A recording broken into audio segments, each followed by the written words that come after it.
I got the script that Peter Strawn had written and really just kind of immediately fell in love with initially the backdrop, Bolivia, the idea of working with Sandra Bullock, and the balance of drama and comedy that it dealt with.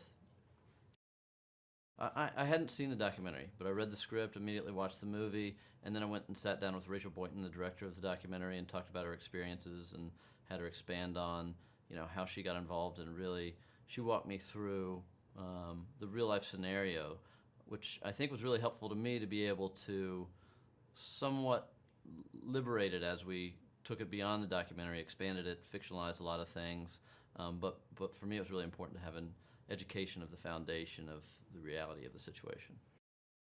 In any adaptation, I've done book adaptations. This is the first documentary adaptation, but taking a real life story, you need to combine and condense. So, for example, there were a number of candidates that are represented in the documentary and the real life story, and we like to take kind of character traits from a lot of them and combine them into one character. We created the Rivera character, the rival candidate, as kind of an amalgamation of a number of characters. There was no female character in the documentary, and so we kind of heightened some of the characters that existed and combined them into a character that was created for Sandra. But it wasn't a challenge to find the tone, but it was because it was in the script. I mean, I really felt the wit and humor alive, but yet there was an authenticity and a reality to the foundation of our story.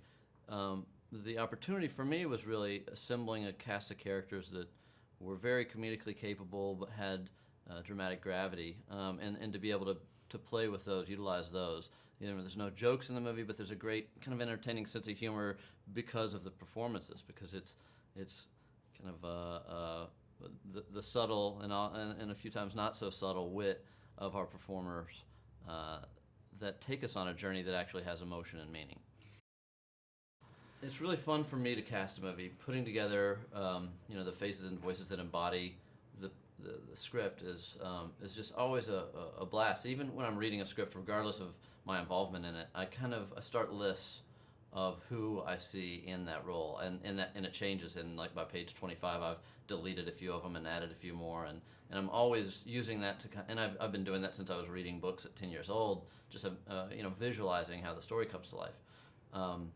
And all of these cast members were on that original list when I was reading it, which is a real fun, and this is the first time that's actually happened where you have access to your dream cast. Mm-hmm. Actors like Ann Dowd, who have just really, been, I've loved her performances since I saw her on stage in New York in Blood from a Stone and the film Compliance, and watching her career and being able to have a supporting role that on the page doesn't necessarily have a substantial arc, but then the right performer can bring a lot to that. I could say the same thing about Scoot McNairy and Zoe Kazan and all the actors that really not only did their job of creating characters, but expanded, and we could take it off the page and do improvisations and things like that. I don't watch a lot of other directors direct. It's kind of one of the strange parts of my job. I have a few friends that I've crashed their set, but I usually end up just eating the snacks. But I've been told I have kind of a unique style. There's a lot of times that I'll talk through takes and throw out some ideas, options of lines, or whisper strange things in someone's ear to be able to have an actor within a performance throw them a curveball to try to, for me, any opportunity to get characters, to get actors to genuinely listen to each other and have to keep on their toes, knowing that every single take is going to be different. We're not looking for anything super refined or calculated. I'm trying to find the stutters and mumbles, imperfections.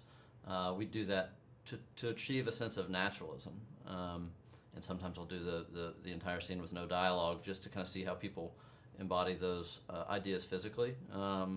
I got a lot of weird tricks that I have a lot of fun. It's a really playful environment, and we got a great cast that's happy to play with me. After I sat down with Rachel and talked about her documentary experience, the production, I went down to Bolivia with my production designer Richard Wright and our costume designer Jenny Egan, and we just wanted to kind of get an aesthetic exploration. That also led to kind of political conversations and getting some awareness and education of what the reality of the political climate down there, and the cultural climate. So for me, it's absorbing the aesthetic and being able to translate that, because rarely in a film production experience are you allowed to shoot in the actual place. Here we really did have the opportunity to be filming in the presidential palace in Plaza Murillo and in La Paz, Bolivia, and had some access that was really incredible and unique for an American film production. At the same time, we knew logistically we were going to have to recreate a lot of that, so we did all our interiors in New Orleans, and brought all that education from our designers, that were able to bring the authentic props when we could, bring the costumes. We left Bolivia with 18 Army duffel bags full of clothes and things that we could utilize in our recreations that helped make that reality. I don't see it as a political film. I mean, Bolivia is a backdrop, politics is a backdrop, but it's really about the conversation of big business. It's people that are hired to win. It's the competitive nature of any business, and I think it's relatable if you live in any country, if you have if you have a profession. I think you can find the ethical questions, the professional ambition, and the strange sophistication of the machine that embodies so many industries. It was a really organic production, and in the way that we tell the story, there's no political heavy hand, there's no message we're trying to relay, but we are trying to open up conversation. So I like the infinite conversations that can come from a movie experience, and sometimes they're handed to you in a nice, neat package, and this one is pleasantly messy. It's there to open up and potentially inspire dialogue about everything from politics to the paperwork of your job to the coworkers that you work with and the ethical strategy that you have to juggle between your personal and professional life.